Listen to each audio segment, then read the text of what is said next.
Welcome, welcome. This is Kim Addis from Frame of Mind Coaching, and I am the host of Resilience Radio, where I interview professionals who are experts at crushing the tough stuff. Before I introduce my guest, I want to give you a journal of the day. Here it is. It's a bit of a question, one that I want you to consider. Do you think taking one day at a time is good advice? Why or why not? Think about that question and provide a response. Send it to me at kim@frameofmindcoaching.com. I'd like to introduce our guest, a gentleman who lives in Ottawa, Ontario. His name is Benoit Poliquin. Benoit, did I say that right? Yes, you did. Congratulations. Thank you so much. Well, welcome, welcome. Before I tell anybody about you, before we jump in, I have a question for you. Do you think taking one day at a time is good advice? No, I don't actually. Wow, why not? I think you need to have an overall view of what you're trying to accomplish, and you never know what the next day brings. But if you keep or lose the roadmap of where you're trying to go, I think you do that just taking it one day at a time. Interesting. So you're saying you should really have a vision. You should really have a big picture. And Absolutely. With that big picture, then you can take that big picture and basically assign your days to that big picture. Exactly. It's like a book, right? If you were writing a book, I know you have, you basically start from the end and you work your way forward. It's kind of the same thing in terms of the goals you're trying to achieve. That's how I've always approached my professional life anyway. Okay, so it's very interesting to me actually, because a lot of times people get stuck in the big picture and they can't even make one single move forward because the big picture is so daunting, so big, so overwhelming, so far away that they have trouble taking the one step that they need to take in order to get closer to that picture. So I think it's a very interesting debate, and I think it depends on the individual. And I'm really, really excited to see what people are going to write and send me in, what's their experience and what their perspective is. So Benoit, you live in Ottawa and you run a company called Exponent. Yes. What is Exponent? It's an investment management company, and so we help clients go. We work exclusively with private clients, and we effectively manage their financial lives. So our day job, if you will, is my day job is to pick stocks to buy and stocks to avoid. And the bigger picture, if you will, that we help with our clients is helping them go from active business or professional income to passive investment income, so they don't so they reach their goal, which is effectively having their money work for them instead of them working for their money. Okay, so and what kind of clients do you go for? Typically, our clients would be qualified as the millionaire next door in the sense that they would be professionals like architects or engineers or accountants. We have a lot of accountants as clients, and or business owners. So when you say the millionaire next door, it's the person who doesn't appear necessarily very ostentatious, but kind of has built a little bit of financial wealth without really showing it. Is that what you mean? Yes, they have healthy financial habits. They underspend their income, and they look for sound decisions. They all tend to overspend in one area or two areas of their lives. Their passion could be travel, could be cars, could be boats, it could be anything really. But the rest of their lives is really something that they take seriously. Very interesting. So I want to go back to that because I think it's interesting. They are people who lead, what did you say? Healthy financial lives. So yeah, they make good, healthy financial decisions. Okay, so can you give us some examples of healthy financial decisions? Because, it's very interesting. I coach the very highly driven population, and they tend to be the wealthier side of the world, right? And at the same time, they still struggle a lot of times with their income and building their wealth because they do spend a lot of money. So what are healthy financial decisions? Can you share some of them? Absolutely. Well, the number one healthy decision is to understand the concept of time. And so if you borrow money, time works against you. But if you borrow money to make a sound investment, i.e. in your business or in a building or something, then actually time is you flip time on itself. But if you borrow money to buy a boat or a second or a third home, you're actually making time work against you. And so that concept is something that they inherently seem to have understood. So let me see if I understand, because I'm not the financial genius of the world. So, right. So let me see if I understand. You're saying if you borrow money to buy a toy, then it's basically an expense. If you borrow money to buy or to invest in something that will allow that money to grow, it's a smarter decision. Exactly. So if we take the example of a boat, well, the boat or a car or whatever, it depreciates, right? So let's just say your boat is $50,000 and you borrow, I don't know, $45,000 for the boat. And a year later, the boat might be worth 40,000, but you still owe 45. And as time goes by, there's interest tacked on to your loan, but the value of your boat keeps diminishing. And so very often people kind of, especially in the car industry, will also do that. And so they want a new car, and then they're always what's called upside down. They owe more than what the asset is worth. Right. If you take the same $45,000 loan and you make an acquisition in your business, you buy a piece of machinery, well, yes, the value of that business or that piece of machinery may depreciate, but it's actually that machine's making you money. Right. And so you've used the bank's money, other people's money, to increase your own income. And over time, that machine pays for itself. You're not stuck paying for it. Okay, so let's just talk about cars for a minute. Okay. Okay, because you know what? It's very interesting. Again, the people I work with, they like nice things, including nice cars. And everyone, well, not everyone, but a lot of people need a car, right? Like it's part of, one of those items you need to get around, come to go, to have bees. Okay. So that's the first question. So let's just pretend you live in a city where you have to drive a while even to go to the grocery store. Okay. So let's assume, let's not discuss that item, but let's say you need a car. So what's the best way to buy a car? Do you lease a car? Do you buy a secondhand car? Like, what do you recommend? It depends on the person. It depends on, there's qualitative and quantitative parameters that you have to look at.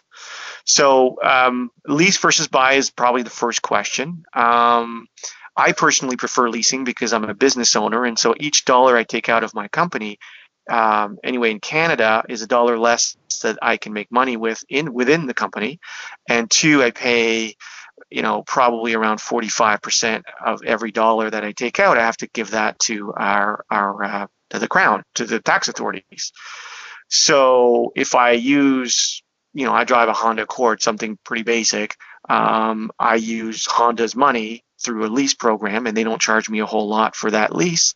And I just, it's a car that it's basic. It's a car. I could afford something much more ostentatious, but I choose not to.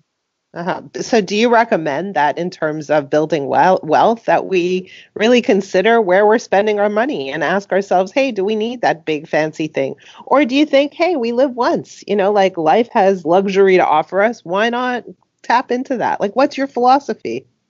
My philosophy is, I said that at the top of the conversation, is that I've noticed that people that are good with money, it's usually it's because they'll spend for what they're passionate about. So I'll give you an example. Corporate executive loves Porsches, has 3 of them, but lives in the first house he ever bought. And so he has, and he loves motorcycles and cars, so he loves big engines, but he doesn't live ostentatiously, he doesn't dress ostentatiously, he works all of the time, and his passion is literally buffing his Porsches and his Harley Davidson.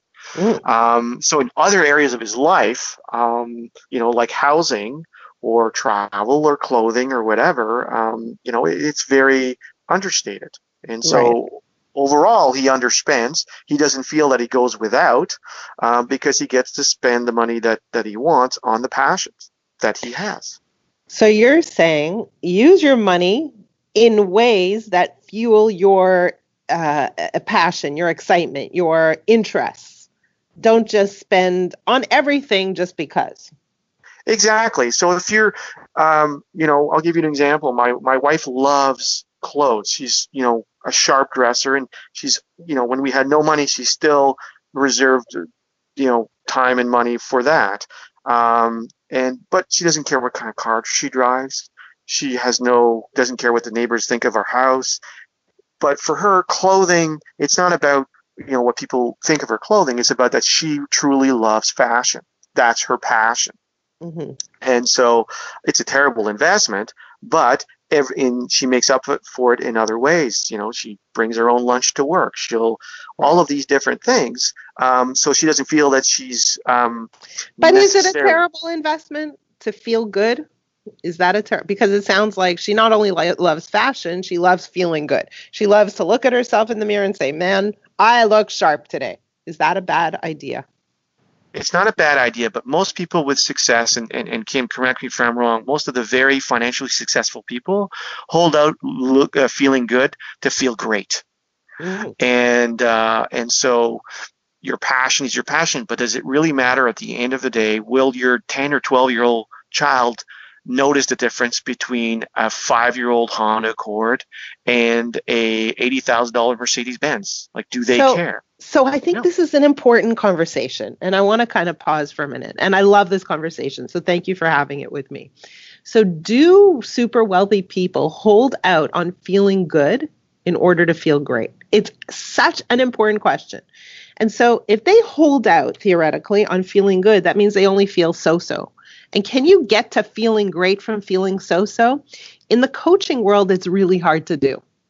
So, and I'm going to go back to your car for a minute, right? Like you have a Honda, but that doesn't make you feel so-so. That actually makes you feel pretty proud because in your mind, you're saying, this is not that important to me. I'm making smart decisions and I'm proud of those decisions. So actually, you're feeling good. Does I, that make that's a sense? that's a fair assessment because I'm trying to reach my goals to grow my business, and That's right. each dollar I take out, and that's each dollar I take out of my company is a dollar that I can't grow my company with. And so you Right. can't have it all in life. So do I feel, neglected, or do I feel like I'm skimping by driving? You know what? When I started out, having the car I have today was awesome. I would have loved to. And so as you move forward in life, um, things that were important to you 10, 15 years ago, my goal was to get a fast, fancy German car. And once I got it, 3 months later, I was unimpressed by it because my life hadn't changed. Hmm. And my financial life, however, had it because I kept having to pay for this car that had a depreciating, um, you know, fun factor to it. Right. Because it was Right. new when it was new, but a year later, well, everyone has that car, and I didn't feel so special anymore. Right. So this is very interesting, right? Because again, you're coming back to some of the basic principles that we teach in coaching, which is we often want something out there because we imagine that it's going to make us feel better. Whatever it is, it could be a car, a house, a vacation, it could be a relationship, whatever it is. We want something out there. And we say, when we have that thing out there, we're going to feel a lot better. And what people don't seem to understand is that the way they feel has nothing to do with what they have. It has to do with the way they think. And Absolutely. right? And it has to do with how they think about what they have and what they don't have. So when you walk around going, "Oh man, I'm driving a Honda Accord and I'm embarrassed, I'm uncomfortable." By the way, I used to have a Honda Accord and I loved it. But when when you walk around like that, then you don't feel good. And it's your thinking about the car that makes you feel bad, not the car itself. When you walk around going, "Man, I'm smart. I'm not driving some dumb fancy car and wasting my money just to look good. I'm being responsible. I'm really proud of myself." That's what causes me to feel good. So it's the dialogue that you're having in your brain about everything that causes the way you feel, not the item itself. And so this is a real change in perspective that we help our clients acquire, which is it's the way you think that causes the way you feel. It has nothing to do with the circumstance or the thing you're after or the goal itself. It's all about the way you feel. So going back initially, your job, everybody's job, is to feel a little bit better. Why? Because from a better feeling place, you're able to reach your goals more easily. It's interesting, right? Super interesting. So I want to go back to you. When you were young, at the age of 12, I think it was, your father passed away. Yes. So what happened? Was that a surprise? Was he sick? Like, how did that take place? Yeah, when I was 9 years old, he was actually he left. It's an interesting story. He left the farm at the age of 12. There were 16 kids. He was the number 14. Left his house basically to go study. It was a small farm, or not a farm, but a small community in Quebec by the St. Lawrence, and he went to study. Left home at 12, and basically made it all the way to University of Pennsylvania medical school. Wow. Yeah, for a kid that didn't speak any English, effectively lied on his application, which is a separate story. But yeah, so when he was an up and comer in the medical field, and at his age of 42, so I was 9 years old at the time, he was diagnosed with lung cancer Oh and no. battled cancer, and then it spread to two other organs, and by 3 years later, he passed away. So did you understand what was happening when you were 9? Did you know he was sick? Did you know he was really shutting down? Like how did your family handle it, and what were you exposed to at that age? I come from a medical family, so there were no. So my grandfather was a doctor, my uncles are doctors, my cousins are doctors. So I'm kind of a black sheep in that respect. But I knew exactly what was going on. In fact, I remember when he came home with the diagnosis. My sister, who is deals with things completely different, walked down and said, "Daddy's going to die." How old was And she? she was so I was 9, so she was 12. Okay. And so I walked up and I said, "Well, is she, she's telling the truth?" She's like, "No, I have a very serious illness and I could die, but I'm not planning on dying. And so, it's going to be a tough battle." And so that was it. So And so two different as those 3 years passed, like, did you see him deteriorating? Like, how did your mother cope? What was the vibe in the house? The vibe was he was a battler, obviously, because of his background. And so it after the lung cancer, the surgery, the chemo, all this thing, it was good because the outlook was pretty good. Um, it was more the ebbs and flows in terms of, oh, well, okay, the cancer has come back, and Hmm. that was you go from a high of winning the game or whatever, and then you realize, well, there's another battle ahead of you, and it's actually going to be harder than this first one. Hmm. So the vibe was my mom, basically went back to school. She was sort of back in those days. This was the early 80s. She was the prototypical, doctor's wife. She ran the household, and she went back to school because they were starting to prepare for life if he didn't survive. Mm. So she went back to school and became an interior designer, and and she was taking care of him at the same time. So it was pretty hectic. I was, my wife, my sister and I were more or less left to on our own, really, Mhm. for those years. And then once he passed away, my mother kind of like after a marathoner, and you finish the event, there's a letdown emotionally. Mhm. So that lasted about 2 years. So from the age of 9 to 15, yeah, 14, 15, I was more or less, on my own. Okay, so after your father passed away, I mean, your mother was just mourning. She was in mourning. Yeah, and exhausted emotionally and physically. Yeah. So being on your own, how did you cope? Like, who did you turn to? How did you handle this? I mean, your mother wasn't kind of emotionally or probably physically all that available, and your dad is fading in front of you. So how did you manage? It was tough because you're, 9, 10, 11 years old, and you just deal with it. Really, I mean, it just it's a, again, different people deal with these types of things differently.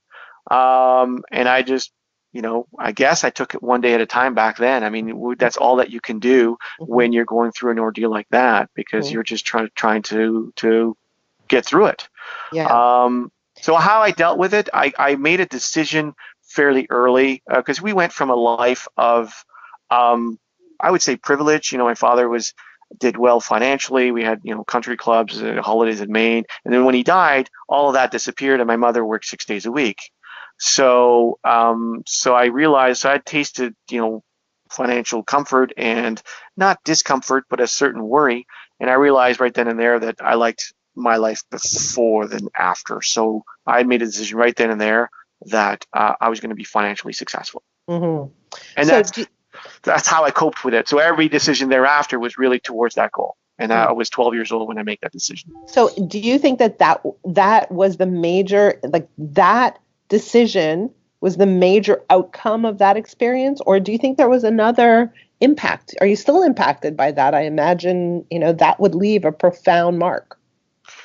Look, our past leaves its mark. We're made up of our past. We're the summation of our decisions and our life events. So, yeah, did it leave its mark? Sure. I don't work weekends. I have a family of my own, and I sort of make sure that I'm there for them, and realize that time is our most precious commodity, and we all have a clock above our heads, and I don't waste it. For instance, in our business, I don't have corporate, weekly meetings or whatever like that where you just waste, in my mind, you waste time. Because you multiply, if you have 6 people in a meeting, well, your 1 hour meeting is really 6 hours. So you've burnt basically half a day. Right. So that really had a profound effect of the concept of time, where it can be taken away from you very quickly. Interesting. Now you have 2 kids? Yes. How old are they? They're 12 and 14. So my daughter's 14 and my son is 12. How do you think your kids would describe you as a father?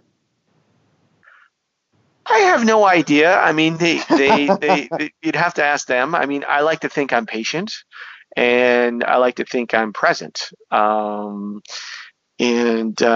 try to be, my goal, and my wife and I have this goal for them to make them independent. I mean, one of the outcomes of being on your own is you realize you can be independent and you can make a go of it. So that's my goal for my kids, is that I don't want, and I see it all the time, these 28-year-olds living at home. I mean, that's they emotionally have not matured.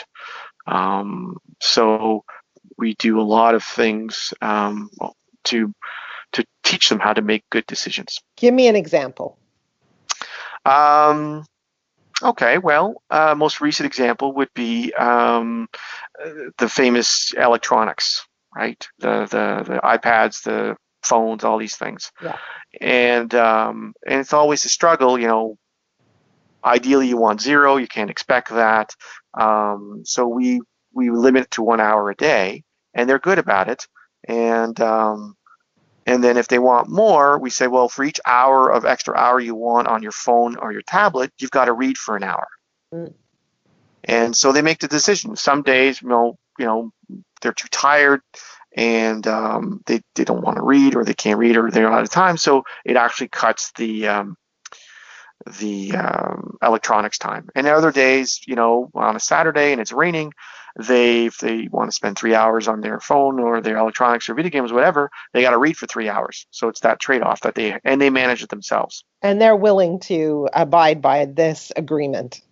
Yes, because we've trained them from the very, I'll give you an example and of the type. And my wife is a speech language pathologist, so this whole idea of, and her specialty is autistic children. So the whole idea of helping children sort of with structure is something that I learned from her. So a great example would be, we're in Maine. My son is 2 years old, and we're having a nice dinner at a fancy little place. And so my son is acting up, and I turned to him. I said, listen, this is an adult place, and this is not McDonald's. And if you continue down this path, you and I will go have dinner at the back at the cottage, and we're going to have ham and cheese, and mom and Charlotte will have a nice dinner. So he tested me. He kept acting up. So I packed him up, put him in his car seat, and drove back to the cottage and started fixing a sandwich.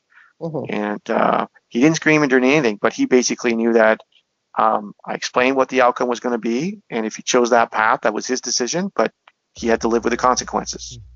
So you followed through. Yeah. And it wasn't, I wasn't screaming. I'm not a screamer, but it just went down that path. And my daughter did the same thing, kind of tested me once. And really, they really haven't tested neither my wife or I since. Wow. So they learned, hey, if you want to get stuck eating ham sandwiches, then Well, yeah, I yeah, mean, no, okay, I got it. Okay, good, good, good, good. So you run a company. What is the greatest challenge you have as a business owner?